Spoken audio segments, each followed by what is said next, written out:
Hello learners, welcome to your channel learners mentor. और आज हम आपके लिए लेकर आए हैं मिडिवल हिस्ट्री के मोस्ट इम्पॉर्टेंट क्वेश्चंस का पार्ट 3। अगर आप इस चैनल पर पहली बार आए हैं तो चैनल को सब्सक्राइब करना ना भूलें और वीडियो को एक थम्स अप ज़रूर दें। चलते हैं क्वेश्चन नंबर 1 की तरफ।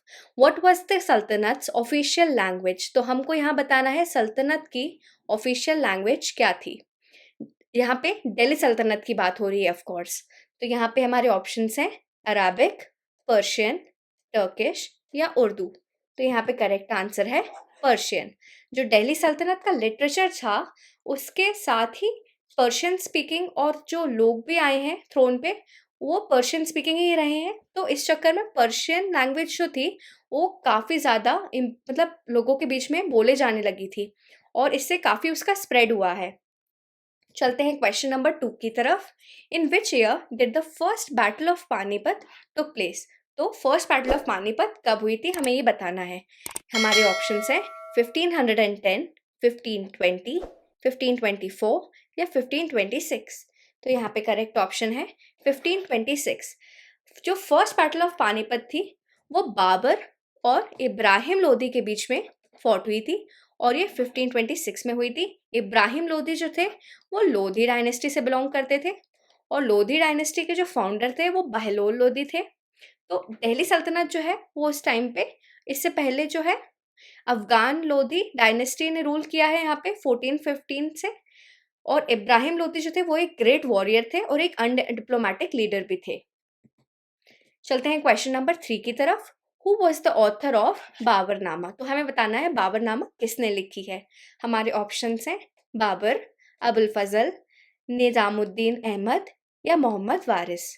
तो यहाँ पे करेक्ट आंसर है बाबर। बाबर जो है उन्होंने अपनी बायोग्राफी लिखी है जिसका नाम है बाबरनामा। और जहांगीर और बाबर वो ओनली दो रूलर्स हैं, ओनली दो एम्परर्स हैं मुगल एम्पायर के जिन्होंने अपनी खुद की बायोग्राफी लिखी है। और ये उनकी फर्स्ट ट्रू ऑटोबायोग्राफी भी है। इसकी बाबर की इस्लामिक लिटरेचर में बाबरनामा को यहाँ पे तुजो के बाबरी भी कहा जाता है। तो लर्नर्स इसे कंफ्यूज मत खोइएगा। चलते हैं क्वेश्चन नंबर 4 की तरफ। What was the location of Tipu Sultan capital? तो हमें बताना है टीपू सुल्तान की कैपिटल की लोकेशन क्या थी। तो हमारे ऑप्शंस हैं सिरिंगेरी, श्रीरंगपट्टनम, हलेबीडु या मैसूर। यहाँ पे करेक्ट आंसर ऑप्शन है श्रीरंगपट्टनम या श्रीरंगपटना, जो कि 18th सेंचुरी के रूलर जो थे टीपू सुल्तान उनकी कैपिटल थी और उनको टाइगर ऑफ मैसूर भी कहा गया है लर्नर्स। और टीपू सुल्तान के फादर जो थे वो थे हैदर अली। चलते हैं क्वेश्चन नंबर 5 की तरफ। Coronation of Shivaji took place in? तो हमें बताना है कि शिवाजी को क्राउन कब किया गया था। तो हमारे ऑप्शंस हैं 1627 एडी, 1674 एडी, 1680 एडी या 1670 एडी। तो यहाँ पे करेक्ट आंसर ऑप्शन है 1674 एडी। तो जो शिवाजी महाराज जो थे उनको छत्रपति के रूप में क्राउन किया गया था। कहाँ पर क्राउन किया गया था? रायगढ़ फोर्ट में। और अगर हम ये पूछें कि रायगढ़ फोर्ट कहाँ पे है तो ये महाराष्ट्र में है। और कब क्राउन किया गया था? 1674। तो जो विश्वेश्वरा भट्ट जो हैं जिनको गागा भट्ट भी कहते हैं वो एक पॉपुलर ब्राह्मण स्कॉलर थे जो कि ऑल द वे वाराणसी से आए थे उनके इस कोरोनेशन को प्रिसाइड करने के लिए। चलते हैं क्वेश्चन नंबर 6 की तरफ। Who was the author of Gita Govind? तो हमें बताना है गीता गोविंद जो है वो किसने लिखी है। तो हमारे ऑप्शंस हैं जयदेव, कल्हन, कालिदास या राजा राव। यहाँ पे करेक्ट आंसर ऑप्शन है जयदेव। जयदेव जो है वो एक 12th सेंचुरी के हिंदू पोइट भी हुए हैं और उनका ये फेमस वर्क है गीता गोविंद। गीता गोविंद में कृष्ण और राधिका जी के बारे में जो उनकी रिलेशनशिप है और जो बाकी की गोपिकाएं भी थी उसके बारे में उन्होंने डिस्क्राइब किया है और इसके टोटल 12 चैप्टर्स हैं। चलते हैं क्वेश्चन नंबर 7 की तरफ। विच Mughal monarch was Guru Arjan Dev contemporary? तो हमें बताना है जब गुरु अर्जन देव थे तो उस टाइम पे मुगल मोनार्क कौन थे। तो हमारे ऑप्शंस हैं बाबर, अकबर, जहांगीर या औरंगजेब। तो यहाँ पे करेक्ट आंसर है जहांगीर। गुरु अर्जन देव थे वो first of the 2 Sikh gurus थे जिनकी हत्या हो गई थी और वो शहीद हुए थे। दूसरे सिख गुरु हैं वो गुरु गोबिंद सिंह जी हैं, जो कि इनके लास्ट गुरु भी हैं। तो गुरु गोबिंद सिंह जी। और ये जो गुरु अर्जन देव हैं, ये टोटल 10 में से ये 5th हैं। 5th गुरु भी कहा जाता है इनको। इन्होंने फर्स्ट ऑफिशियल एडिशन जो था सिख स्क्रिप्चर का, उसको कंपाइल भी किया था, जिसको हम आदि ग्रंथ कहते हैं, और आगे जाके उसको एक्सपैंड करके वो गुरु ग्रंथ साहिब भी बनी है। चलते हैं क्वेश्चन नंबर 8 की तरफ। Akbar held his religious discussion in. तो हमें बताना है अकबर जो रिलीजियस डिस्कशंस करते थे वो कहाँ करते थे। तो हमारे ऑप्शंस हैं जोधाबाईस पैलेस, पंचमहल, इबादत खाना या बुलंद दरवाज़ा। तो यहाँ पे करेक्ट आंसर ऑप्शन है इबादत खाना।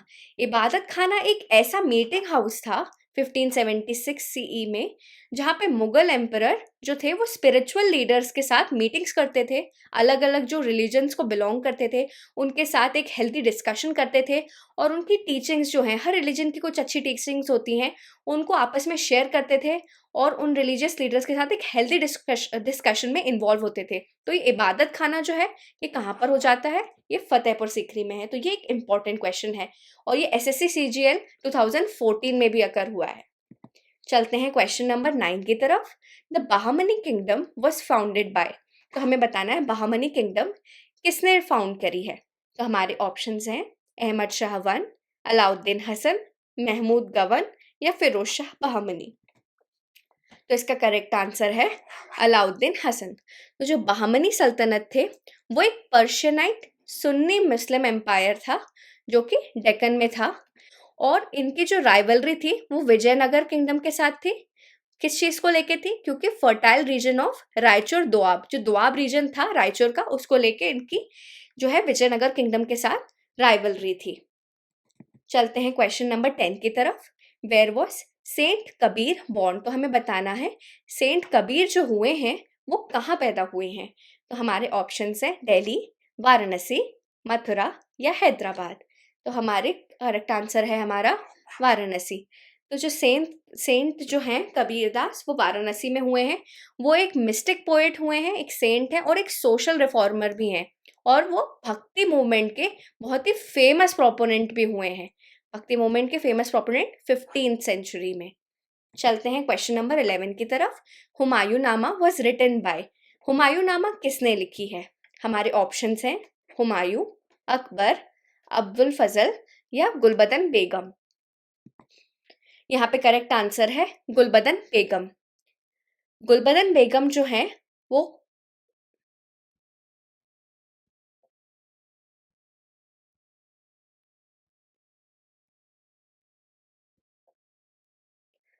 तो यहाँ पे करेक्ट आंसर ऑप्शन है गुलबदन बेगम। तो रफली 1530 से 1556 तक हुमायूं जो है उन्होंने रूल किया है और उन्होंने अपने फादर बाबर को सक्सीड किया है। और कल में जो भी काम किए हैं, जो भी चीज़ें हैं उनसे रिलेटेड, उनके कोर्ट में क्या चीज़ें हुआ करती थी, क्या स्पेशलिटी है, क्या डिफरेंस है, वो सब हुमायूं नामा में लिखा गया है। और ये सब किसने लिखा है, गुलबदन बेगम ने। चलते हैं क्वेश्चन नंबर 12 की तरफ। What was the original name of Tansen the famous musician at the court of Akbar. तो हमें बताना है कि तानसेन का असली नाम, ओरिजिनल नाम क्या था, जो कि अकबर के कोर्ट में फेमस म्यूजिशियन थे। तो यहाँ पे हमारे ऑप्शंस हैं लाल कलवंत, बंदा बहादुर, रामतनु पांडे या मार्कंडे पांडे। तो यहाँ पे करेक्ट आंसर हो जाता है रामतनु पांडे। तो जो तानसेन हुए हैं उन्होंने पहले अपना करियर की शुरुआत करी थी रीवा के जो राजा हुए, राजा रामचंद्र सिंह, उनके यहाँ वो कोर्ट में थे और उनको काफ़ी पेट्रनेज मिली। उन्होंने अपनी म्यूजिकल एबिलिटीज़ को काफ़ी मतलब डेवलप किया है। फिर जब वो बहुत ज़्यादा फेमस हो गए तो अकबर जो हैं उन्होंने उनको मैसेंजर्स को भेजा और वो तानसेन को अपने कोर्ट में ज्वाइन कराने के लिए न्योता भेजा। चलते हैं क्वेश्चन नंबर 13 की तरफ। Who is the author of Akbarnama. तो हमें बताना है अकबरनामा किसने लिखी है। हमारे ऑप्शंस हैं अब्दुल हामिद लाहौरी, आमिर खुसरो, अबुल फजल या फैजी। तो यहाँ पे करेक्ट आंसर ऑप्शन है अबुल फजल। तो अकबरनामा जो है उसमें ये लिखा गया है कि अकबर की लाइफ कैसी रही है, कैसे स्ट्रगल रहे हैं, क्योंकि हमने पिछले वीडियो में ये देखा है कि अकबर जो थे वो एक ओनली रूलर थे मुगल डायनेस्टी में जो इलिटरेट थे, तो उन्हें काफ़ी डेफिनेटली स्ट्रगल फेस करना पड़ा है जो है कि वो कैसे रूल किया उन्होंने काफ़ी बड़े एम्पायर को। और इसमें अकबरनामा में 3 वॉल्यूम्स हैं, ये अबुल फजल ने लिखी है 1519 से 1596 के बीच में। चलते हैं क्वेश्चन नंबर 14 की तरफ। The sultan who described himself as the second Alexander was, तो हमें बताना है कि जो सेकंड ऐसे कौन से सुल्तान थे जिन्होंने अपने आप को ही सेल्फ टाइटल दे दिया था सेकंड अलेक्जेंडर का, या सिकंदर है सानी का टाइटल दे दिया था। तो यहाँ पे हमारे आंसर ऑप्शंस हैं बलबन, अलाउद्दीन खिलजी, मोहम्मद बिन तुगलक या सिकंदर लोधी। तो यहाँ पे करेक्ट आंसर हो जाता है अलाउद्दीन खिलजी। ये क्वेश्चन बहुत इंपॉर्टेंट है लर्नर्स, ये बहुत ही फ्रीक्वेंटली अगर होता है। और उन्होंने अपने आप को क्यों सेकंड अलेक्जेंडर कहा कि उन्होंने बहुत सारे रिफॉर्म्स इंट्रोड्यूस कराए थे अलाउद्दीन खिलजी ने, और उनकी स्पेशलिटी रही है ये एडमिनिस्ट्रेटिव चेंजेस, और जो कि रेवेन्यू से रिलेटेड थे और मार्केट प्राइस कंट्रोल से और सोसाइटी से। तो वो काफ़ी ज़्यादा इस चीज़ से मतलब लेके काफ़ी ज़्यादा कॉशियस थे कि सोसाइटी उनके बारे में क्या सोच रही है, उनकी प्रजा उनके बारे में क्या सोच रही है, तो उनका काम भी काफ़ी अच्छा रहा है। तो उन्होंने अपने आप को खुद से ये टाइटल दे दिया था सिकंदर सानी।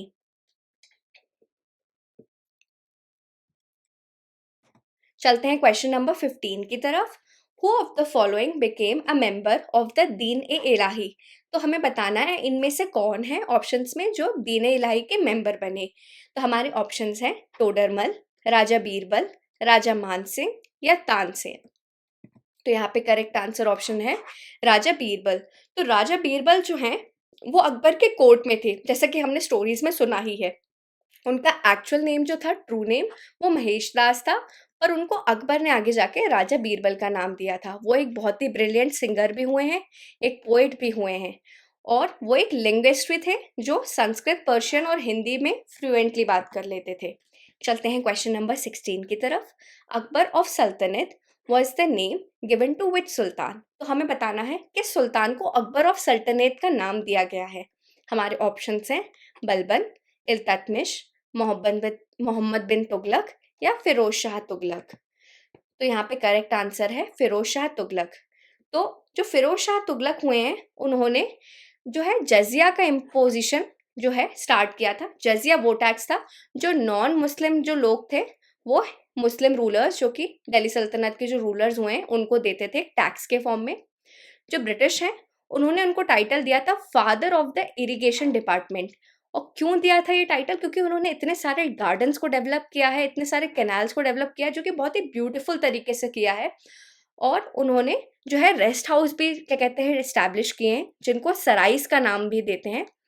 किस लिए किया है? For the benefit of merchants and other travellers, ताकि वो आए उनके कार्यकाल में जब उनका रूल था और अपने ट्रैवलॉग्स लिखें, उनके बारे में अच्छी अच्छी बातें लिखें।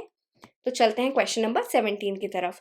विच of the following travelogues has given an insight on the reign of Mohammad bin Tughlaq, तो हमें बताना है मोहम्मद बिन तुगलक के टाइम पे कौन से ऐसे ट्रैवलर आए थे जिन्होंने अपनी किताब में उनके बारे में लिखा है।